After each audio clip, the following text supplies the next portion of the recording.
2 Samuel 16ஆம் அதிகாரம். தாவீது சீபா. தாவீது மலை உச்சியைக் கடந்து சிறிது தொலை சென்றதும் மெபிபோசேத்தின் பணியாளன் சீபா அவரை சந்திக்க வந்தான். அவன் 200 அப்பங்கள், 100 உலர்ந்த திராட்சை அடைகள், 100 அத்திப்பழ அடைகள், ஒரு தோற்பே திராட்சை ரசம் ஆகியவற்றை கழுதைகளின் மேல் ஏற்றி கொண்டு வந்தான். இதெல்லாம் என்ன என்று சீபாவை அரசர் கேட்க, கழுதைகள் அரசை வீட்டார் சவாரி செய்யவும், அப்பமும் அத்திப்பழமும் இளைஞர்கள் உண்ணவும், திராட்சை ரசம் பாலை தினத்தில் களைப்புறுவோர் குடிக்கவும் தான் என்று சீபா பதிலளித்தான். உன் தலைவர் சவுலின் பேரன் எங்கே என்று மீண்டும் தாவீது வினவ, அவர் எருசலேமிலே தங்கியிருக்கிறார். ஏனெனில் அவர் இன்று இஸ்ரேல் வீட்டார் என் பாட்டானாரின் அரசை எனக்கு திருப்பி தருவார் என எண்ணுகிறார் என்று சீபா அரசரிடம் கூறினான். இதோ மெய்பெசோத்தின் உடைமையெல்லாம் உன்னுடையது என்று அரசர் சீபாவிடம் கூற, நான் பணிவோடு வணங்குகிறேன். என் தலைவராம் அரசே, கண்முன் நான் கருணை பெறுவேனாக என்று சீபா அரசருக்கு மறுமொழி கூறினான். தாவீது சிமெயி. தாவீது பகூரு வந்தபோது சவுலின் குடும்பத்தையும் வீட்டையும் சார்ந்த ஒருவன் அவரை எதிர்கொண்டான். அவன் கோராவின் மகனான சிமெயி. அவன் பழித்து கொண்ட எதிரே வந்தான். அவன் தாவீது மீதும் தாவீது அரசரின் எல்லா பணியாளர் மீதும் எல்லா மக்கள் மீதும் அவர் தம் வலமும் இடமும் இருந்த வீரர்கள் மீதும் கல்லறிந்தான். சிமையை பழித்து கூறியது, இரத்த வெறியனே, பரத்த மகனே, போ போ, நீ சிந்திய சவுல் வீட்டாரின் இரத்தப்பழி அனைத்தையும் ஆண்டவர் உன்மீது வர செய்துள்ளார். சவுலுக்கு பதிலாக நீ ஆட்சி செய்தாய் என்றோ? ஆண்டவர் உன் மகன் அப்சலோமின் கையில் அரசை தருவார். இரத்த வெறியனான நீ உன் தீமையிலேயே அழிவாய். அப்போது சிரியாவின் மகன் அபிசாய் அரசரிடம் வந்து, இட்சத்தா, நான் என் தலைவராம் அரசனை பழிப்பதா? இதோ நான் சென்று அவனது தலையை கொய்து எறிய எனக்கு அனுமதி தாரும் என்றான். அதற்கு அரசர், சிரியாவின் மக்களை இதை பற்றி நீங்கள் கவலை கொள்ள வேண்டாம். அவன் பழிக்கட்டும். ஒருவேளை தாவீதை பழி என்று ஆண்டவரை அவனுக்கு சொல்லியிருந்தால், இவ்வாறு நீ ஏன் செய்தாய் என்று யார் சொல்ல முடியும் என்றார். மீண்டும் தாவீது அபிசாயிடமும் தம் பணியாளர் அனைவரிடமும் கூறியது, இதோ எனக்கு பிறந்த என் மகனை என் உயிரை பறிக்க தேடுகிறான். பென்னியமின் குலத்தை சார்ந்த இவன் செய்யலாகாதோ? அவனை விட்டுவிடு, அவன் பழிக்கட்டும். ஏனெனில் ஆண்டவரை அவனை தூண்டியுள்ளார். ஒருவேளை ஆண்டவரின் துயரத்தை காண்பார். இன்று அவன் பழித்த பேசியதற்காக எனக்கு அவர் நன்மை செய்வார். தாவீது தன் ஆட்களோடு பயணத்தை தொடர்ந்தார். சிமை அவருக்கு எதிராக பழித்துரைத்து கல்லறிந்த புழுதியை வாரி தூற்றி கொண்டு மலையோரமாக சென்றான். அரசர் அவரோடு இருந்த மக்கள் அனைவரும் யோர்தானை வந்தடைந்தனர். அங்கே அவர் இளைப்பாறினார். எருசலேமில் அப்சலோம். இதற்கிடையில் அப்சலோமும் இஸ்ரேலர் அனைவரும் எருசலேம் வந்தடைந்தனர். அகித்தோபலும் அவனோடு இருந்தான். தாவீது நண்பனாகிய அர்க்கியன் ஊசாய் அப்சலோமிடம் சென்று, வாழ்க அரசர், வாழ்க அரசர் என்று வாழ்த்தினான். அப்சலோம் ஊசாயை நோக்கி, உன் நண்பருக்கு நீ காட்டும் விசுவாசம் இதுதானா? நீ ஏன் உன் நண்பரோடு செல்லவில்லை என்று கேட்டான். அதற்கு ஊசாய் அப்சலோமிடம் கூறியது, இல்லை, ஆண்டவரும் இந்த இஸ்ரேல் மக்கள் அனைவரும் யாரை தேர்ந்தெடுத்துள்ளார்களோ அவருக்காகவே நான் இருப்பேன். அவரோடு தான் நான் தங்குவேன். நான் யாருக்கு பணிபுரிய வேண்டும்? அவருடைய மகனுக்கு அல்லவா? உன் தந்தைக்கு நான் பணிபுரிந்தது போலவே உனக்கும் பணிபுரிவேன். அப்சலோம் அகிதோபலிடம், நான் என்ன செய்யலாம் என்பது பற்றி அறிவுரை கூறு என்று கேட்டான். அகிதோபல் அப்சலோமிடம், உன் தந்தை தன் வீட்டை காக்க இங்கு விட்டு சென்றுள்ள வைப்பாட்டியரிடம் சென்று அவர்களோடு உறவு கொள். நீ உன் தந்தையின் வெறுப்புக்கு ஆளாகிவிட்டாய் என்று இஸ்ரேலர் அனைவரும் கேள்விப்படுவர். உன்னோடு இருப்பவர் அனைவரின் கை ஓங்கும் என்றான். அப்சலோமுக்காக மாடியில் ஒரு கூடாரம் அமைக்கப்பட்டது.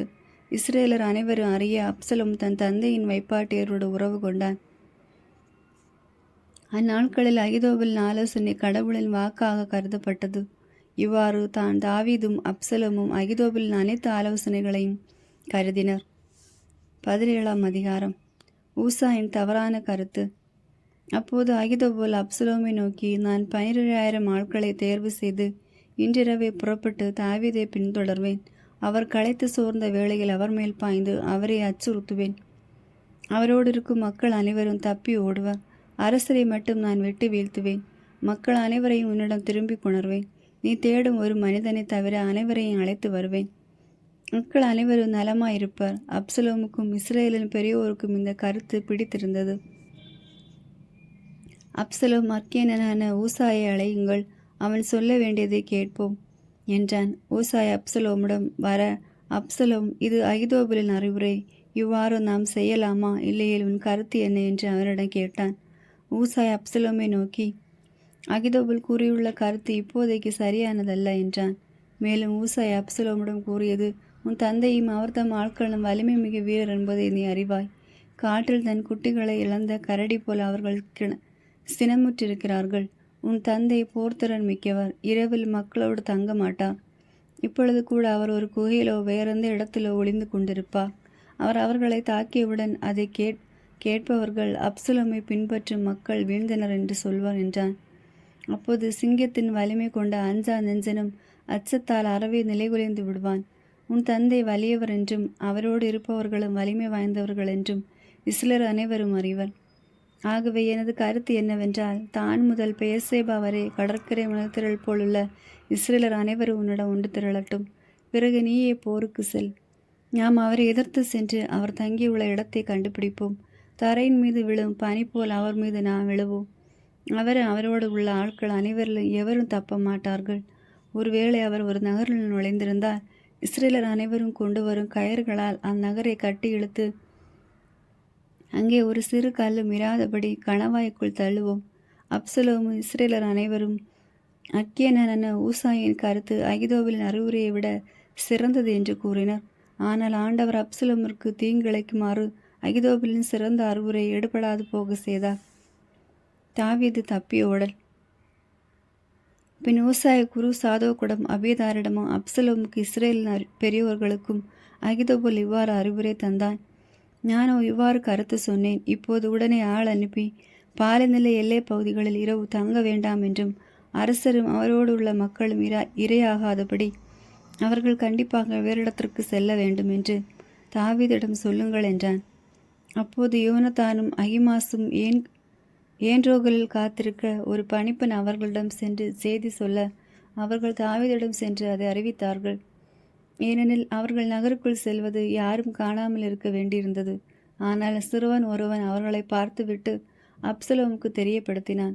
இருவரும் விரைவாக சென்று பகுரூமில் ஒருவரின் வீட்டில் நுழைந்தனர். அவரது முற்றத்தில் ஒரு கிணறு இருந்தது. அவர்கள் அதற்குள் இறங்கினார்கள். வீட்டுக்காரி கிணற்று முகப்பினை ஒரு போர்வையால் மூடி அதன் மேல் தானியங்களை பரப்பினாள். அவர்கள் இறங்கியது யாருக்கும் தெரியவில்லை. அப்சலோமின் பணியாளர் வீட்டினுள் நுழைந்து அப்பெண்ணை நோக்கி, அகிமாசும் யோனத்தானும் எங்கே என்று கேட்க அவர்கள் ஆற்றை கடந்து சென்று விட்டனர் என்று சொன்னாள். அவர்கள் தேடியும் கண்டுபிடிக்க இயலாததால் எருசலேம் திரும்பினர். அவர்கள் அகன்றதும் யோனத்தானும் அகிகாசும் கிணற்றிலிருந்து ஏறி வந்து அரசர் தாவீதிடம் சென்று, உடனே புறப்பட்டு ஆற்றை கடந்து செல்லுங்கள், ஏனெனில் அகிதோபல் உமக்கு எதிராக இவ்வாறு அறிவுரை கூறியுள்ளான் என்று தாவீதிடம் உரைத்தனர். தாவீதும் அவரோடு இருந்த மக்களும் புறப்பட்டு யோர்தானை கடந்து சென்றார்கள். பொழுது பிளர்ந்த போது யோர்தானை கடக்காதவன் எவனும் இல்லை. தன் அறிவுரை ஏற்றுக்கொள்ளப்படவில்லை என்று கண்டதும் அகிதோபல் தன் கழுதைக்கு சேணமிட்டு தன் நகருக்கு புறப்பட்டு தன் வீட்டை அடைந்தான். தன் வீட்டை ஒழுங்குபடுத்தி விட்டு அவன் நான்று கொண்டு இறந்தான். அவனை அவனுடைய தந்தையின் கல்லறையில் அடக்கம் செய்தனர். தாவீது மகனியை வந்தடைந்தார். அப்சலோமும் அவனோடு இஸ்ரேல் அனைவரும் யோர்தானை கடந்தார்கள். அப்சலோம் யோவாபுக்கு பதிலாக அமாசாவை படைத்தலைவனாக நியமித்திருந்தான். இவன் இஸ்ரேலன் இத்ரா என்பவரின் மகன். இந்த இத்ரா தான் அபிகாலை மணந்தவன். இவள் யோபாவின் தாயும் செரியாவின் சகோதரியுமான நாகசின் மகள்.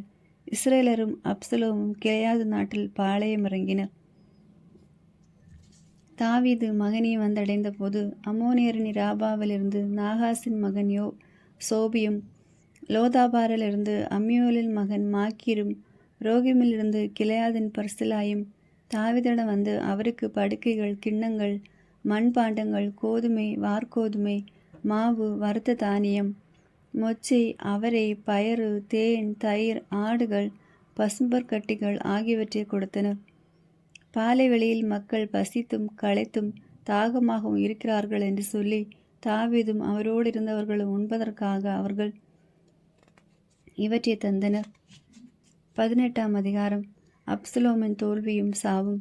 தாவீது தம்முடிருந்த வீரர்களை கணக்கெடுத்து அவர்கள் மீது ஆயிரத்தறுவ 101 தலைவர்களை நியமித்தார். வீரர்களில் மூன்றில் ஒரு பகுதியினரை யோவாபின் தலைமையிலும், அடுத்த மூன்றில் ஒரு பகுதியினரை யோவாபின் சகோதரன் செரியாவின் மகன் அபிசாயின் தலைமையிலும், இன்னும் மூன்றில் ஒரு பகுதியினரை கித்தியன் இத்தாயின் தலைமையிலும் தாவீது அனுப்பினார். தாமு அவர்களோடு புறப்படுவதாக அரசர் வீரர்களிடம் கூறினர். நீர் வெளியே வர வேண்டாம், ஏனெனில் நாங்கள் புறமுதுக்கு காட்டு ஓடினால் அவர்கள் எங்களை பற்றி கவலைப்பட மாட்டார்கள். எங்களுள் பாதி பேர் மடிந்தாலும் எங்களை பற்றி கவலைப்பட மாட்டார்கள். நீர் ஒருவர் எங்களுள் 10,000 பேருக்கு சமம். தற்போது எங்களுக்கு நகரிலிருந்து நீர் உதவி செய்வது நல்லது என்று வீரர்கள் அவரிடம் சொன்னார்கள். உங்களுக்கு எது நல்லதென படுகிறதோ அதையே நான் செய்வேன் என்று அரசர் அவர்களிடம் கூறி வாயில் அருகே நின்றார். வீரர்கள் 100 100ஆகவும் 1000 1000ஆகவும் புறப்பட்டு சென்றனர். என் பொருட்டு அந்த இளைஞன் அப்சலோமுக்கு தீங்கிழைக்க வேண்டாம் என்று யோவாபு, அபிசாய், இத்தாயி ஆகியோருக்கு அரசர் கட்டளையிட்டார். எல்லா படைத்தலைவருக்கும் அரசர் கட்டளையிட்டதை வீரர்கள் அனைவரும் கேட்டார்கள். இஸ்ரேலரை எதிர்கொள்ள வீரர்கள் புறப்பட்டு திறந்த வெளிக்கு சென்றனர். போர் எப்ராயிம் காட்டில் நடந்தது. இஸ்ரேலர் தாவீதின் பணியாளரால் தோற்கடிக்கப்பட்டனர். அன்று மாபெரும் அழிவு ஏற்பட்டது. 20,000 பேர் கொல்லப்பட்டனர். நாடெங்கும் போர் பரவியது. அன்று வாளுக்கு இரையானவர்களை விட காட்டுக்கு இரையானவர்களை மிகுதியானவர். அப்சலம் தாவீதின் பணியாளரை எதிர்கொள்ள நேர்ந்தது. அவன் ஒரு கோவேறு கழுதை மீது ஏறி வந்து கொண்டிருந்தான். அது ஒரு பெரிய கருவாலி மரத்தின் அடர்த்தியான கிளைகளுக்கு கீழே சென்று கொண்டிருந்தது. அப்போது அவனது தலை கருவாலி மரத்தில் சிக்கிக்கொள்ள அவன் விண்ணுக்கும் மண்ணுக்கும் இடையே தொங்கினான். அவன் ஏறி வந்த கோவேறு கழுதை முன்னே சென்று விட்டது. இதை கண்ட ஒரு வீரன் யோவாபிடம் சென்று, இதோ அப்சலம் கருவாலி மரத்தில் தொங்குவதை கண்டேன் என்று கூறினான். யோவாபு அதை சொன்னவனை நோக்கி, என்ன, நீ கண்டாயா? அவனை ஏன் நீ அங்கேயே வெட்டி தரையை வீழ்த்தவில்லை? நான் உனக்கு 10 வெள்ளி காசுகளை ஒரு கச்சையும் தந்திருப்பேனே என்று கூறினார். அதற்கு அம்மனிதன் யோவாபிடம் கூறியது, என் கையில் 1000 வெள்ளி காசுகளை நீர் நிறுத்தி கொடுத்தாலும் அரசரின் மகனுக்கு எதிராக நான் கையேங்க மாட்டேன். இளைஞன் அப்சலோமுக்கு தீங்கிழைக்க வேண்டாம் என்று உமக்கும் அபிசாய்க்கும் இத்தாய்க்கும் அரசர் கட்டளையிட்டதை நாங்கள் கேட்டோமே. மாறாக நான் என் மனசான்றுக்கு எதிராக நடந்திருந்தால் அது அரசருக்கு தெரியாமல் போகாது. நீர் என்னை கைவிட்டிருப்பீர். உன்னோடு இவ்வாறு நான் நேரத்தை வீணாக்க மாட்டேன் என்று சொல்லிவிட்டு யோவாபு தம் கையில் 3 ஈட்டிகளை எடுத்து சென்று உயிருடன் கருவாலி மரத்தில் தொங்கிக் கொண்டிருந்த அப்சலோமின் நெஞ்சில் அவற்றை பாய்ச்சினார். மேலும் யோவாவின் படைக்கலில் தாங்கிய 10 பேர் அப்சலோமை சூழ்ந்து வெட்டி கொன்றனர். யோவாபு எக்காலம் ஊத வீரர்களை நிறுத்தி அவர்கள் இஸ்ரேலரை பின்தொடர்வதை விட்டனர். அவர்கள் அப்சலோமை தூக்கி சென்று காட்டில் ஒரு பெருங்குழியில் தள்ளி அவன் மேல் பெரும் கற்குவியலை எழுப்பினர். அச்சமயம் இஸ்ரேலர் அனைவரும் தம் வீடுகளுக்கு ஓடிவிட்டனர். அப்சலோம் தனக்கு ஒரு மகன் இல்லாத காரணத்தால் தன் பெயரை நினைவு கூறுவதற்காக தன் வாழ்நாளிலே தனக்கென்ற அரசகன் வாயில் ஒரு தூண் நிறுவியிருந்தான். அதற்கு அவன் தன் பெயரையே வைத்தான். இந்நாள் வரை அது அப்சலோமின் நினைவு சின்னமாக இருக்கிறது. தாவீது அப்சலோமின் இறப்பை அறிதல். சாதோக்கின் மகனாகிய அகிமாசு நான் ஓடி அரசரிடம் சென்று, ஆண்டவர் அவரை தன் எதிரிகளிடமிருந்து விடுவித்துள்ளார் என்று செய்தியை அறிவிக்க அனுமதி தாரும் என்று சொன்னான். அதற்கு யோவாபு, இன்று நீ செய்தி எடுத்து செல்ல வேண்டாம். இளவரசர் இறந்து விட்டதால் இன்று வேண்டாம், வேறொரு நாள் செய்தியை எடுத்து செல்லலாம் என்று சொன்னார். ஆனால் யோவாபு ஒரு கூசியனிடம், நீ சென்று கண்டவை அனைத்தையும் அரசரிடம் சொல் என்று சொல்ல, அவனும் யோவாவை வணங்கிவிட்டு ஓடி சென்றான். சாதோக்கின் மகன் அகிமாசு மீண்டும் யோவாவிடம், என்ன நேரிடனும் நானும் கூசியனின் பின் ஓட எனக்கு அனுமதி தாரும் என்று கேட்டான். மகனே, இச்செய்தியை சொல்வதனால் உனக்கு எப்பரிசும் கிடைக்கப் போவதில்லை. பின் ஏன் நீ ஓட வேண்டும் என்று யோவாபு பதில் கூறினார். நடப்பது நடக்கட்டும், நான் ஓட விரும்புகிறேன் என்று அவன் மீண்டும் சொல்ல, சரி ஓடு என்று யோவாபு மறுமொழி கூறினார். அகிமாசு குறுக்கு பாதையில் ஓடி கூசியனை முந்தி சென்றான். அப்போது தாவீது 2 வாயில்களுக்கும் இடையே அமர்ந்து கொண்டிருந்தார். காவலன் மதிலின் வாயிலுக்கு மேல் ஏறி சென்று கண்களை ஏறெடுத்து பார்த்தான். ஒரு ஆள் தனியாக ஓடி வருவதை கண்டான். காவலன் குரல் எழுப்பி அரசரிடம் கூற, அரசர் தனியாக வந்தால் அவனிடம் நற்செய்தி உள்ளது என்றார். அந்த ஆள் இன்னும் அருகில் வந்து கொண்டிருந்தான். காவலன் இன்னொரு ஆளும் ஓடி வருவதை கண்டான். கண்டு அவன் குரல் எழுப்பி வாயில் காப்போனிடம், இதோ இன்னொருவன் தனியாக ஓடி வருகிறான் என்று கூற அரசர், இவனும் நற்செய்தி கொண்டு வருகிறான் என்றார். முதலில் வருகிறவனிடம், ஓட்டம் சாதோக்கின் மகன் அகிமாசின் ஓட்டத்தைப் போல் உள்ளது என்று காவலன் உரைக்க, அதற்கு அரசர், இவன் நல்லவன், இவன் நற்செய்தியோடு வருகிறான் என்றான்.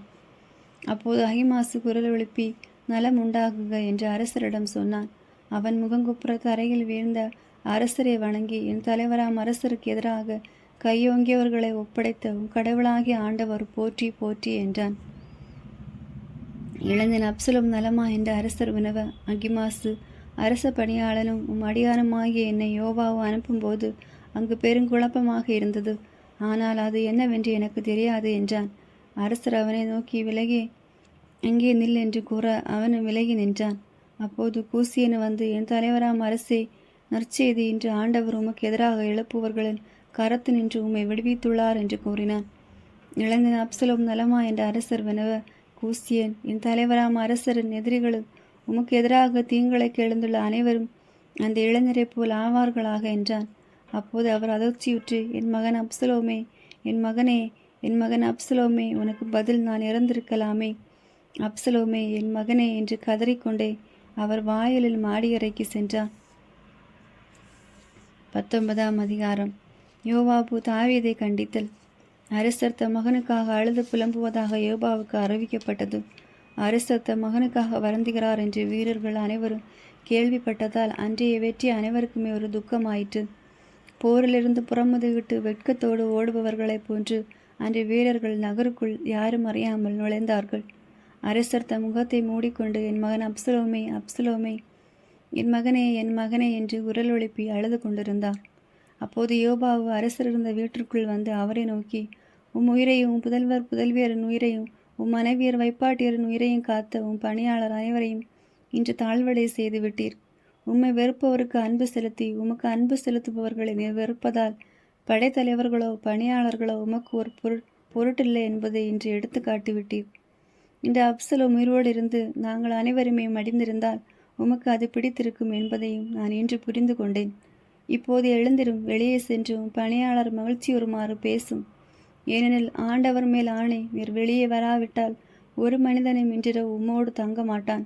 உம் இளமை முதல் இன்று வரை உமக்கு ஏற்பட்ட அனைத்து தீமைகள் விடவும் இந்த தீமை கடுமையாக இருக்கும் என்று கூறினார்.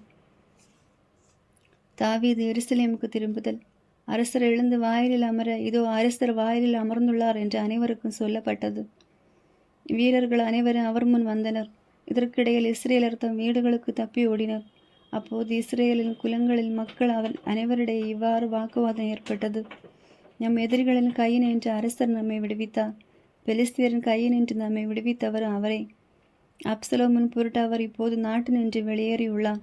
நம்மை ஆளுமாறு நாம் திருப்பழிவு செய்த அப்சலோமோ போரில் இறந்து விட்டான். இனி நீங்கள் அரசரை திருப்பி அழைத்து வராமல் வாளாயிருப்பதேன்? அரசர் தாவீது ஒரு குரு சாதோமுக்கும் அபியத்தாருக்கும் ஆள் அனுப்பி கூறியது, யூதாவின் பெரியோர்களிடம் இவ்வாறு கேளுங்கள். அரசரை தம் அரண்மனைக்கு திரும்பி அழைப்பதில் நீங்கள் ஏன் பின்வாங்க வேண்டும்? ஏனெனில் இஸ்ரேலர் அனைவரும் பேச்சும் அரசரின் வீட்டை எட்டிவிட்டது. நீங்கள் என் சகோதரர்கள், நீங்கள் என் எலும்பும் சதையுமானவர்கள்.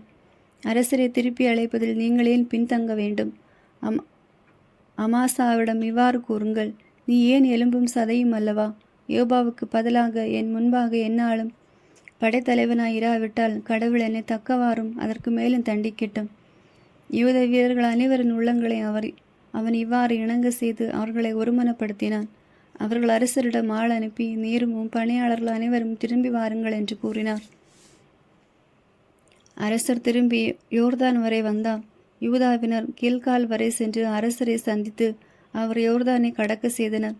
பகிருமே சார்ந்த பென்யமீனரான கேராவின் மகன் சிமை யூதாவினரோடு அரசர் தாவீதை சந்திக்க விரைந்தான். அவனோடும் பென்யமீனர் 1000 பேர் இருந்தனர். சவுல் வீட்டு பணியாளர் சீபா தன் 15 புதல்வரோடும் 20 பணியாளரோடும் அங்கே இருந்தான். அவர்கள் அரசர் வருமுன் யோர்தானுக்கு விரைந்தனர். சிமைக்கு தாவீது இரக்கம் காட்டல். அரச குடும்பத்தினரை கொண்டு வரவும் அரசரின் ஏவல்களை செய்யவும் அவர்கள் துறைவழி ஆற்றை கடந்தனர். அரசர் யோர்தானை கடக்கவிருக்கையில் கேராவின் மகன் சிமையை அவர்கள் முன் விழுந்தான். தலைவரை, என் குற்றத்தை பொருட்படுத்தாதீர். என் தலைவராம் அரசர் எருசலேமை விட்டு சென்ற போது உன் பணியாளன் செய்த தீமையை நினைவு கூறாதையும் அரசர் அதை மனத்தில் கொள்ளாமல் இருப்பாராக. தான் பாவம் செய்துள்ளதை தங்கள் பணியாளன் அறிவான். இதோ இன்று யோசேப்பின் வீட்டார் அனைவரிலும் முதல் ஆளாக என் தலைவராம் அரசரை சந்திக்க நான் வந்திருக்கிறேன் என்று அவன் அரசரிடம் கூறினான். அப்போது செரியா அவன் மகன் அபிசாய் ஆண்டவரால் திருப்பழிவு செய்யப்பட்டவரை பழித்ததற்காக சிமையை கொல்லப்பட வேண்டாமா என்று கேட்டான். அதற்கு தாவீது, செரியாவின் புதல்வர்களை, இது பற்றி உங்களுக்கு என்ன? இன்று நீங்கள் எனக்கு எதிரிகள் போல் நடந்து கொள்வது ஏன்? இன்று இஸ்ரேலில் யாராவது கொல்லப்பட வேண்டுமோ? இன்று நான் இஸ்ரேலின் அரசர் என்பது எனக்கு தெரியாதா என்று கூறினான். பிறகு அரசர் சிமையை நோக்கி, நீ சாக மாட்டாய் என்று அவனுக்கு ஆணையிட்டு சொன்னார். மெபிபசோத்துக்கு தாவீது இரக்கம் காட்டல். சவுலின் பேரன் மெபிபசோத்து அரசரை சந்திக்க சென்றான். அரசர் புறப்பட்டு சென்ற நாளிலிருந்து அவன் நரத்துடன் திரும்பிய நாள் வரை அவன் தன் பாதங்களை கழுவவில்லை, தாடியை திருத்தவில்லை, தன் ஆடைகளை வெளுக்கவும் இல்லை. அவன் எருசலேமில் அரசரை சந்திக்க வந்தபோது அரசர் அவனை நோக்கி, மெபிபசோத்து, என்னோடு நீ ஏன் வரவில்லை என்று வினவினார். அதற்கு அவன், என் தலைவராம் அரசரை, என் பணியாளன் என்னை ஏமாற்றிவிட்டான். அடியான் கால் ஊனமுற்றிருப்பதால் நானே என் கழுதைக்கு சேணமிட்டு அதன் மீது சவாரி செய்து அரசரோடு செல்வேன் என்று அடியானாகி நான் கூறினேன். அவனோ அடியானை பற்றி என் தலைவராம் அரசரிடம் அவதூறு பேசினான். ஆனால் என் தலைவராம் அரசர் கடவுளின் தூதரை போன்றவர், உமக்கு சரியென படுவதே செய்யும். என் தலைவராம் அரசரின் பார்வையில் என் தந்தையின் குடும்பத்தார் அனைவரையும் சாவை தவிர வேறு எதற்கும் உரியவர் அல்ல. இருப்பினும் அடியானை உம்மோடு உணவருந்துபவர்களில் ஒருவனாக ஏற்றுக்கொண்டீர். இனி அரசரிடம் மன்றாட எனக்கு என்ன உரிமை இருக்கிறது என்று சொன்னான். அதற்கு அரசர், உன்னை பற்றி இன்னும் பேசுவானேன்? நீயும் சீபாவும் நிலத்தை பகிர்ந்து கொள்ளுமாறு நான் சொல்லிவிட்டேனே என்று அவனிடம் சொன்னார். மெபிபசோத்து மறுமொழியாக, இல்லை, அவனை அனைத்தையும் எடுத்துக்கொள்ளட்டும். என் தலைவராம் அரசர் நலமே தன் வீடு திரும்பியது எனக்கு போதும் என்று அரசரிடம் கூறினான். பர்சில்லாய்க்கு இரக்கம் காட்டல். கிளையாதை சார்ந்த பர்சில்லாய் அவரை அங்கிருந்து வழி அனுப்புவதற்காக ரோகோமில் இருந்த அரசரோடு யோர்தானை கடந்து வந்தான். பர்சில்லாய் வயது முதிர்ந்தவர், 80 வயதினர், பெரும் பணக்காரர். அரசர் மகனமையில் தங்கியிருந்த போது அவரின் தேவைகளை கவனித்து கொண்டவர். அரசர் பர்சில்லாயிடம், இப்பொழுது ஆற்றை கடந்து என்னோடு எருசலேமுக்கு வந்து தங்கியிரும், நானும் தேவைகளை கவனித்துக் கொள்வேன் என்றார். அப்பொழுது பர்சில்லாய் மறுமொழியாக கூறியது, அரசரோடு வந்திருப்பதற்கு ஏற்றவாறு நான் இன்னும் எத்தனை நாள் உயிரோடு இருக்கப் போகிறேன்? இப்பொழுதோ எனக்கு வயது 80 ஆகிவிட்டது. நல்லதையும் கெட்டதையும் என்னால் வேறுபடுத்தி சொல்ல முடியுமா? அடியானால் உண்பதையும் குடிப்பதையும் அனுபவிக்க முடியுமா? பாடகர் பாடகியரின் குரலை கேட்டு மகிழ என்னால் இயலுமா? என் தலைவராம் அரசருக்கு அடியான் இன்னும் ஏன் சுமையாக இருக்க வேண்டும்? பணியாளன் அரசரோடு சற்று தொலைவை யோர்தான் மீது கடந்து வருவேன். அதற்காக அரசர் எனக்கு இத்தகைய கைமாறு செய்வானேன்? பணியாளனை போகவிடும். நான் என் நகரில் என் தாய் தந்தையரின் கல்லறைக்கு அருகே இறப்பேன். இதோ பணியாளர் கிங்காம் என் தலைவராம் அரசரோடு அவன் செல்லட்டும். விருப்பம் போல் அவனுக்கு செய்யும். அப்பொழுது அரசர் கிம்காம் என்னோடு கடந்து வரட்டும். விருப்பம் போல் நான் அவனுக்கு செய்வேன். நீர் என்னிடமிருந்து எதை விரும்பினாலும் நான் உனக்கு செய்வேன் என்று கூறினார். பிறகு மக்கள் அனைவரும் யோர்தானை கடந்தனர். அரசரும் யோர்தானை கடந்தார். பர்சில்லாயை அரசர் முத்தமிட்டு வாழ்த்தினார். அவரும் தம் இடத்திற்கு திரும்பினார். அரசரை பற்றி யூதாவும் இஸ்ரேலர் வாதிடன். அரசர் கில்காலுக்கு கடந்து சென்றார். கிம்காமும் அவரோடு கடந்து சென்றான். யூதாவினர் அனைவரும் இஸ்ரேலில் பாதி பேரும் அரசரை கொண்டு வந்து விட்டனர். உடனே இஸ்ரேலர் அனைவரும் அரசரிடம் வந்து, எங்கள் சகோதரர்களான யூதாவினர் அரசரையும் அவர் வீட்டாரையும் அவர் ஆட்கள் அனைவரையும் திருட்டுத்தனமாய் கொண்டு வந்து யோர்தானை கடக்க செய்தது ஏன் என்று கேட்டார்கள். யூதாவினர் அனைவரும் இஸ்ரேலருக்கு மறுமொழியாக, அரசர் எங்களுக்கு நெருங்கியவரை காரியத்தை பற்றி நீங்கள் சினமுறுவது ஏன்? நாங்கள் அரசரிடம் ஏதாவது உண்டோமா? அவரிடமிருந்து நாங்கள் ஏதாவது பெற்றுக்கொண்டோமா என்றார்கள். இஸ்ரேலர் யூதாவினரை நோக்கி, எங்களுக்கு அரசரிடம் 10 பங்குகள் உண்டு. மேலும் தாவீதிடம் உங்களை விட எங்களுக்கு அதிக உரிமை உண்டு. பின் ஏன் எங்களை அற்பமாக நடத்துகிறீர்கள்? எங்கள் அரசரை திருப்பி அழைத்து வர வேண்டும் என்று முதலில் சொன்னவர்கள் நாங்கள் அல்லவா என்று பதில் சொன்னார்கள். இஸ்ரேலின் பேச்சை விட யூதாவினரின் பேச்சு கடுமையாக இருந்தது. 20ஆம் அதிகாரம். சேபாவின் கலகம். அப்போது பென்யமின் குலத்தை சார்ந்த பிக்கிரியின் மகன் சேபா என்ற எளிமகன் அங்கிருந்தான். அவன் எக்காலம் ஊதி, எங்களுக்கு தாவீதிடம் பங்கு இல்லை, ஈசாயின் மகனிடம் மர உரிமையும் இல்லை, இஸ்ரேலரை ஒவ்வொருவரும் உங்கள் கூடாரங்களுக்கு செல்லுங்கள் என்றான். இஸ்ரேலர் அனைவரும் தாவீதை பின்பற்றுவதை விட்டுவிட்டு பிக்ரியின் மகன் சேபாவின் பின் சென்றனர். ஆனால் யூதாவினரோ யோர்தான் முதல் எருசலேம் வரை தங்கள் அரசரை சார்ந்திருந்தனர். தாவீது எருசலேமில் உள்ள தம் வீட்டுக்கு வந்தார். தன் வீட்டை பாதுகாக்க தான் விட்டு வைத்த 10 வைப்பாட்டியரை அழைத்து பாதுகாப்புள்ள ஒரு வீட்டில் அவர்களை வைத்து தேவையானவற்றை கொடுத்து வந்தான். ஆனால் அவர்களோடு உறவு கொள்ளவில்லை. அவர்கள் இறக்கும் வரை காவலில் வைக்கப்பட்டு கைம்பெண்களைப் போல் வாழ்ந்தனர். பிறகு அரசர் அமாசாவை நோக்கி, 3 நாட்களுக்குள் யூதாவினரை என்னிடம் வர சொல், அப்போது நீயும் இங்கே இரு என்றார். அமாசா யூத மக்களை அழைக்க சென்றான். ஆனால் தனக்கு குறித்த காலத்தை மீறி காலம் தாழ்த்தினான். தாவீது அபிசாயை நோக்கி, பிக்ரியின் மகன் சேபா அப்சலோமை விட மிகுதியாக நமக்கு தீங்கிழைப்பான். உன் தலைவரின் பணியாளரை அழைத்து கொண்டு அவனை துரத்தி செல்லுங்கள். இல்லையில் அருண்சொன் அவர்களைக் கண்டு நம் கண்ணிலிருந்து தப்பி விடுவான் என்று சொன்னார். யோபாவின் ஆட்களும் கெரோத்தியர் பெலேத்தியரும் வலிமை மிகு வீரர்கள் அனைவரும் அபிசாயின் தலைமையில் சென்றனர். அவர்கள் எருசலேமிலிருந்து புறப்பட்டு பிக்ரியின் மகன் சேபாவை பின்தொடர்ந்தனர். அவர்கள் கிபெயானில் உள்ள பெருங்கல் அருகே வந்தனர். அமாசா அவர்கள் முன்பாக வந்தான். யோபாவு தாம் உடுத்தியிருந்த போருடை மீது ஓர் கச்சை கட்டியிருந்தார். அதிலே உரையோடு கூடிய ஒரு குறுவால் செருகப்பட்டிருந்தது. அவர் முன்னால் சென்றபோது அது கீழே விழுந்தது. யோபாவு அமாசாவை நோக்கி, சகோதரனை நலமா என்று கேட்டு அவனை முத்தமிடுவதற்காக வலக்கையால் அவனது தாடியை பற்றினார். யோபாவின் இடக்கையில் இருந்த குறுவாளை பற்றி அமாசா எச்சரிக்கையாக இல்லை. யோபாவு அதை அவன் வயிற்றில் குத்த அவனது குடல் தரையில் சரிந்தது. மீண்டும் குத்துவதற்கு அவசியமில்லாமல் அமாசா இறந்தான். அதன் பின் யோபாபும் அவருடைய சகோதரன் அபிசாயும் பிக்ரியின் மகன் சேபாவை பின்தொடர்ந்தனர். யோபாவின் ஆட்கள் ஒருவன் அவர் அருகே நின்று கொண்டு, யோபாவை விரும்புகிறவர்களும் தாவீதின் பக்கம் உள்ளவர்களும் யோபாவின் பின் செல்லட்டும் என்றான். சாலை நடுவே அமாசா தன் இரத்தத்தில் மூழ்கி கிடக்கவே வீரர்கள் அனைவரும் அங்கேயே நின்று விட்டதை அவன் கண்டான். அமாசாவின் அருகே வந்தவர்கள் அனைவரும் நின்று விட்டதைக் கண்டு அவனை சாலையிலிருந்து வயலுக்கு இழுத்து ஒரு துணியால் மூடினர். அமாசா சாலையிலிருந்து விலக்கப்பட்டதும் அனைவரும் யோபாவின் பின் சென்று பிக்ரியின் மகன் சேபாவை பின்தொடர்ந்தனர். சேபா அனைத்து இஸ்ரேல் குலங்களின் நிலப்பகுதி வழியாக பெத்மாக்காவின் ஆபேல் வரை சென்றான். பெரியோர் அனைவரும் ஒன்று திரண்டு அவன் பின் சென்றனர். யோபாவும் அவன் படையினரும் பெத்மாக்காவின் ஆபேலில் முற்றுகையிட்டு சேபாவை வளைத்தனர். நகருக்கு எதிராக முற்றுகை கோட்டை எழுப்பினர். அது மதிலுக்கு அருகில் இருந்தது. அதனின்று யோபாவோடு இருந்த வீரர்கள் அனைவரும் அம்மதிலை தகர்த்து கொண்டிருந்தனர். அப்போது அறிவு கூர்மை உள்ள ஒரு பெண் நகரிலிருந்து குரல் கொடுத்து, கேளுங்கள் கேளுங்கள், தயை கூர்ந்து யோபாவை இங்கே வர சொல்லுங்கள், நான் அவரிடம் பேச வேண்டும் என்றாள். அவரும் அவள் அருகே வந்தார். அப்பெண் அவரை நோக்கி, யோபாவு நீர்தாமா என்றாள். நானே தான் என்றார். யோபாவு மடியவளின் வார்த்தைகளை கேளும் என்றாள் அப்பெண். கேட்கிறேன் என்றார் யோபாவு. அவள் தொடர்ந்து கூறியது, முற்காலத்தில் அடிக்கடி சொல்வார்கள், ஆபேலுக்கு சென்று ஆலோசனை கேட்பார்களாக, அதன்படியே பிரச்சனைகள் தீர்க்கப்படும். இஸ்ரேலில் நாங்கள் அமைதியும் நாணயம் உடையவர்கள். இஸ்ரேலின் தாயென விளங்கும் இந்நகரை நீர் அழிக்க தேடுவதேன்?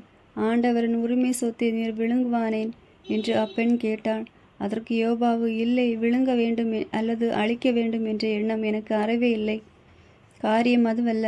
எப்ராஹிம் மலைப்பகுதியை சார்ந்த பிக்ரியின் மகன் சேபா என்பவன் அரசர் தாவீதுக்கு எதிராக கை ஓங்கியுள்ளான். அவனை மட்டும் தாருங்கள், நான் நகரிலிருந்து விலகி செல்வேன் என்று பதில் கூறினார். அப்பொழுது அப்பெண், இதோ அவன் தலை மதிலுக்கு அப்பால் உம்மிடம் தூக்கி எறியப்படும் என்றாள். மக்கள் அனைவரையும் அவள் அணுகி அறிவார்ந்த ஆலோசனை கூறினாள். அவர்களும் பிக்ரியின் மகன் சேபாவின் தலையை வெட்டி யோபாவிடம் எறிந்தார்கள். யோவாபு எக்காலம் உத அவர்கள் நகரை விட்டு நீங்கி தம் வீடுகளுக்கு சென்றனர். யோபாவு எருசலேமுக்கு திரும்பி அரசரிடம் சென்றான். தாவீதின் அலுவலம். யோபாவு அனைத்து இஸ்ரேலின் படைத்தலைவராகவும் பெனியாமின் மகன் யோவாதா கிரேத்தியர் பெலேத்தியரின் தலைவனாகவும் இருந்தனர்.